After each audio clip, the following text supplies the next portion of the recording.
So it was December of 2015, and I had been sick on and off the whole month of December, and then finally on Christmas Eve, on the last walk-in clinic we went to, the doctors said that they wanted to do blood work. As Sarah was progressing worse that evening, she was starting to lose some of her sight and just intense headaches and severely ill. Sarah said, "You need to finish wrapping the kids' Christmas gifts before we can go." And it was about 11 o'clock by the time we were able to leave, where the kids' gifts were all wrapped and under the tree, so that when they would wake up, our hope was, we'd figure out what it is, we'd get some medication, we'd come home, and then have Christmas morning. But obviously that didn't happen. They did blood work right away, and it did not take long for the doctors at the ER to figure out that they knew that it was some form of leukemia.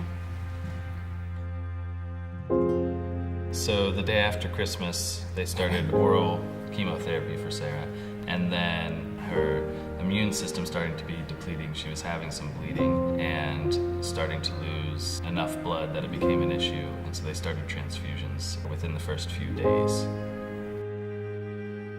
You get a diagnosis Christmas morning at 2:30 in the morning. What do you do with your kids? They were still processing with this whole thing of waking up Christmas morning and mom and dad gone.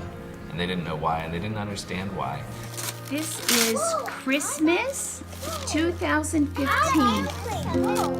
Look at that there. Oh, cool. What you have, Julia? Yes, I'll open it up. What do you say to Mommy and Daddy?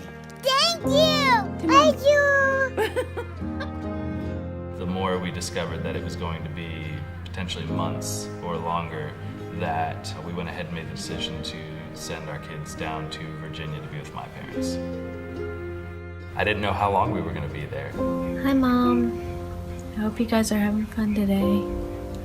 Love you. My first thought was, I'm gonna survive because other people have survived this, and I'm gonna be one of those people. And I will see my kids grow up. Those were my main thoughts. And I was on the chemo for 7 days around the clock, and we knew that my low point was coming, that I was really gonna dip down, and right before the coding happened, I remember that part, but then after that, I don't have any memories for a while. When the infection took over, everything changed yet again, and it happened so quickly. I remember being pulled aside into one of those quiet rooms and saying, "You need to prepare that your wife's probably not going to make it, and you should probably let her family and your family know."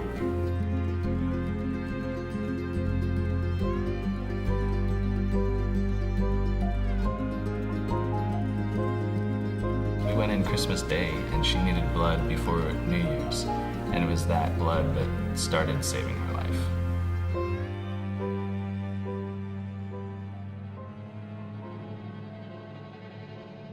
I was still on a ventilator when they took me out of the coma, and I was awake. So I remember I couldn't talk. I wrote on a sheet, "Am I going to die?" Because I didn't know. I didn't realize that I was on the upswing at that point. And Devon and my oncologist were like, "No, you're doing so much better."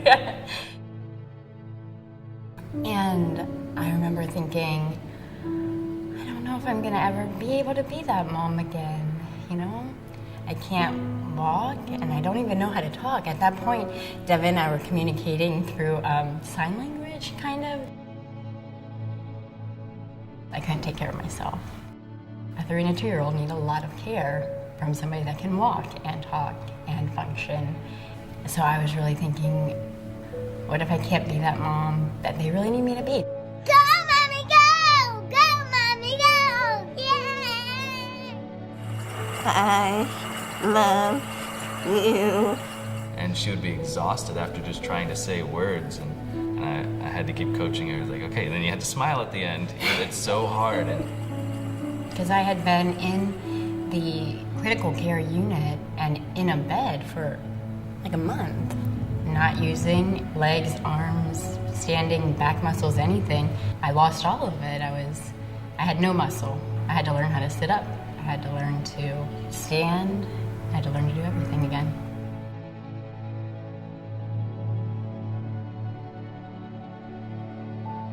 Y'all say, I love you, Mommy. I love you, Mommy. I love you.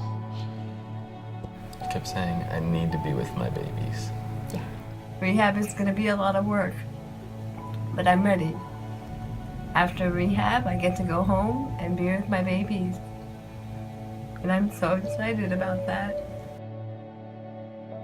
Mommy is their world, and to not be together, it tore Sarah up, and it hurt our kids of just feeling alone and left until that moment where my parents explained, like, no, Mommy didn't leave you. Mommy has to be in the hospital, and she doesn't like it at all. I was in the hospital for 75 days straight. It took about 8 more weeks until I was able to be mom by myself again. I love you. I love you too. I knew she was getting constant blood products, and I've never been able to give blood. I've always passed out, but I knew, like, this blood is saving my wife's life, and there's someone out there that needs this blood as much as my wife does, and I felt that I have to do this. You know, my wife's literally downstairs right now, possibly going to die, but is being supported by blood, and I need to give today because of that. So I did. Devon, at that point, made a goal to make up for all the units that I had received, that he was going to give that many units.